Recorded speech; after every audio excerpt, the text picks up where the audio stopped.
मैं अब और इस घर में नहीं रह सकती। रोज-रोज के झगड़े भी अब बर्दाश्त के बाहर हैं। मैं रक्षा को लेकर अपनी माँ के पास जा रही हूँ। आप ज़्यादा पैसा कमाने की कोशिश करें और जब कमाने लगें, तब मुझे बुला लेना। पत्नी सुनीता का यह रूप देखकर नरेश सहम गया। नरेश बोला, देखो, तुम्हारा इस तरह से मुझे अकेले छोड़कर जाना समस्या का हल नहीं है। तुम्हारे जाने से सब कुछ डिस्टर्ब हो जाएगा। तो हो जाने दो। कम से कम आपको अक्ल तो आएगी। सुनीता बोली, मैं कोशिश कर तो रहा हूं, तुम थोड़ी हिम्मत नहीं रख सकती? मैंने अपने आप से बहुत समझौता किया है, नरेश बोला। मैंने भी बहुत सहा है और आपके मुंह से ये सुनते सुनते तो मेरे कान पक गए हैं। आप बस कहते रहते हैं, कुछ करते धरते तो है नहीं। मैं क्या कर रहा हूं, कहां कहां बात कर रहा हूं, क्या तुम्हें पता नहीं? मुझे रिजल्ट चाहिए। आप यह नौकरी बदलें और जब ज्यादा तनख्वाह वाली दूसरी नौकरी करने लगें, तब हमें बुला लेना। तब तक के लिए मैं जा रही हूं।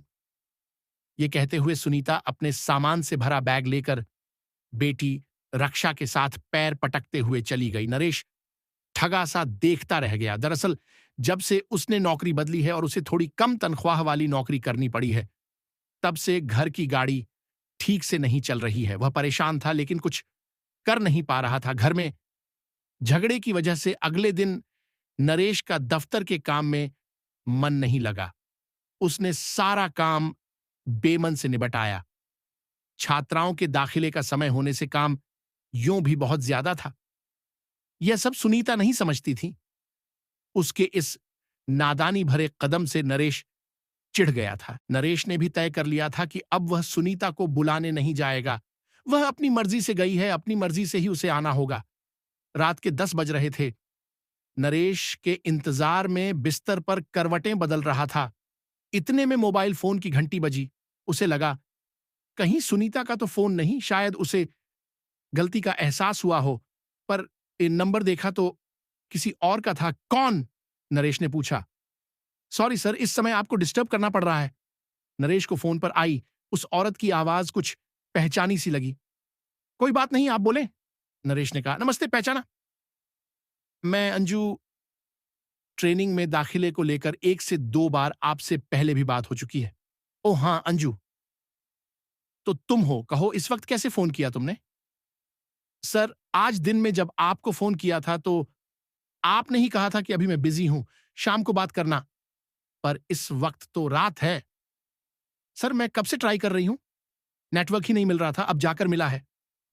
ठीक है, कहो क्या कहना है? सर, उस प्रोफेशनल कोर्स के लिए मेरा दाखिला तो हो जाएगा ना? देखो, इंक्वायरी काफी आ रही है, मुश्किल तो पड़ेगी। सर, दाखिले का काम आप देख रहे हैं। आप चाहें तो मेरा एडमिशन पक्का हो सकता है। मैं 2 साल से ट्राई कर रही हूं। आप नए आए हैं, पर आपके पहले जो सर थे, वे तो कुछ सुनते ही नहीं थे। उसकी आवाज में चिरौरी थी। आपकी पारिवारिक हालत कैसी है? आपने बताया था कि आपकी माली हालत ठीक नहीं है। नरेश ने कहा। आपको यह बात याद रह गई। देखिए, मैं शादीशुदा हूं। मेरे पति प्राइवेट नौकरी में हैं। उनकी तनख्वाह तो वैसे ही कम है, ऊपर से वे शराब भी पीते हैं। वे मुझ पर बेवजह शक करते हैं, मुझे मारते पीटते रहते हैं। मैं ऐसे आदमी के साथ रहते रहते तंग आ गई हूं। मेरी एक बच्ची भी है।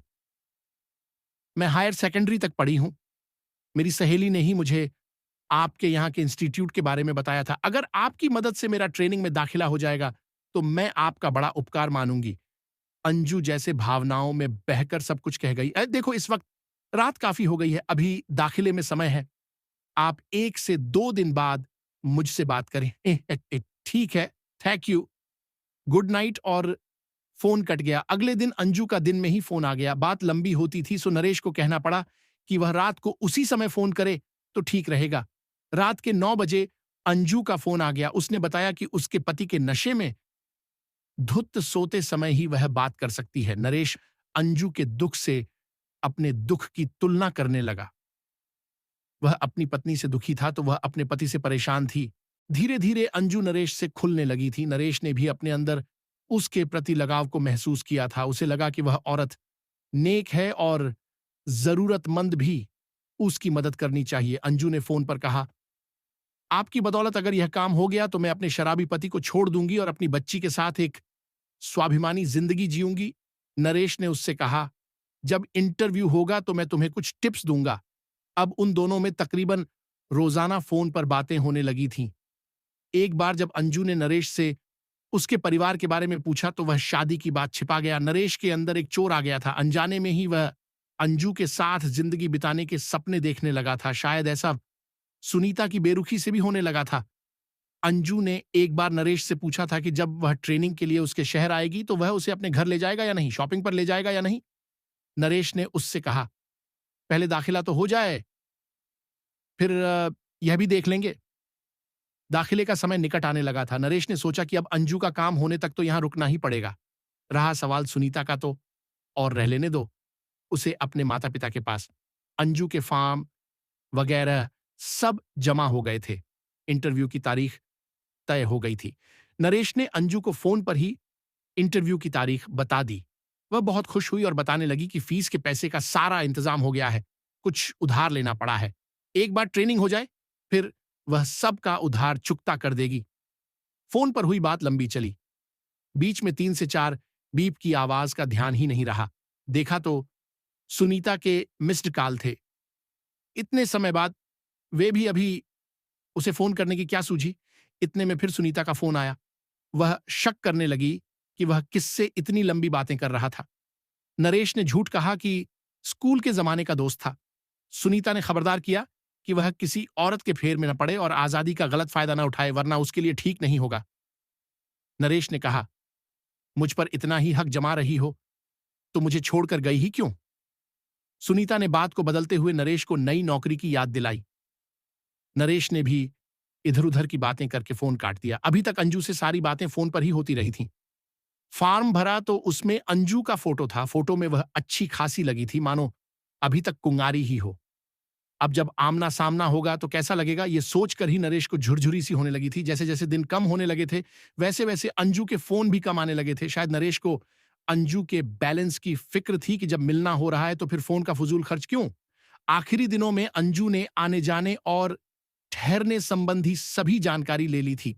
निशा बेहोश हो गई थी और मुझे भी चोटें आई थीं। कई सारे लोग घायल हुए थे। सभी को अस्पताल पहुंचाया गया। निशा को दूसरे दिन आईसीयू में होश आया। उसकी कमर की हड्डी टूट गई थी।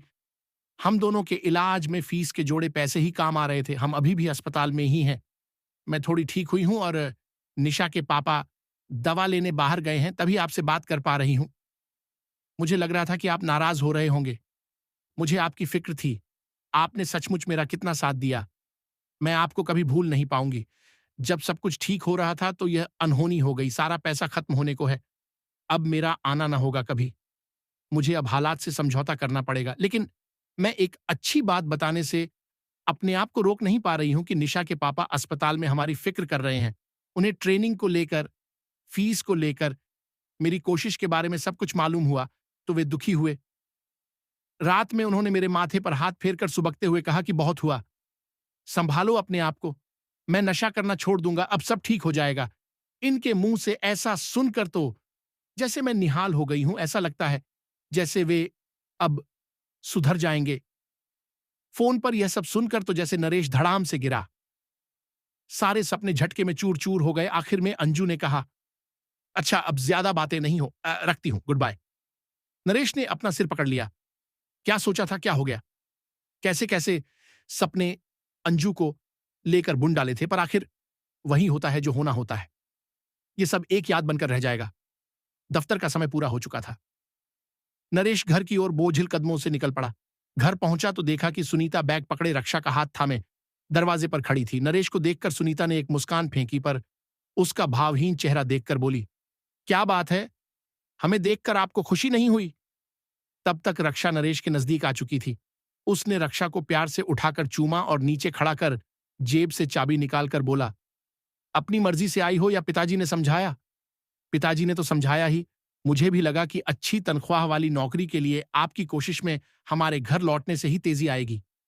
सुनीता, रबड़ को उतना ही खींचो कि वह टूटे नहीं। इसीलिए तो चली आई जनाब। दरवाजा खुल चुका था। तीनों अंदर आ गए। अरे वाह, घर इतना साफ सुथरा, कहीं कोई। सुनीता ने आंखें तरेरी। सुनीता, अब बस भी करो। फजूल के वहम ठीक नहीं है। आपका आए दिन फोन बिजी होना शक पैदा करने लगा था। आप मर्दों का क्या बोल चुकी? क्या हम सब तुम्हारे लौटने की खुशी मना सकते हैं? क्यों नहीं? मैं सबसे पहले चाय बनाती हूं। कहते हुए सुनीता रसोई घर में चली गई। रक्षा ने टेलीविजन चलाया और नरेश फैश होने बाथरूम में घुस गया। सुनीता के आने से अंजू के मामले में नरेश का सिर भारी होने से बच गया। आमतौर पर नरेश शाम को नहीं नहाता था, पर न जाने क्यों आज नहाने की इच्छा हो गई और वह बाथरूम में घुस गया। मेरे प्यारे दोस्तों, ये कहानी पूरी तरह से काल्पनिक है। ये कहानी सिर्फ आपके मनोरंजन के लिए बनाई गई है। दोस्तों, कहानी पसंद आई होगी तो प्लीज इस वीडियो को लाइक और चैनल को सब्सक्राइब जरूर करें। धन्यवाद।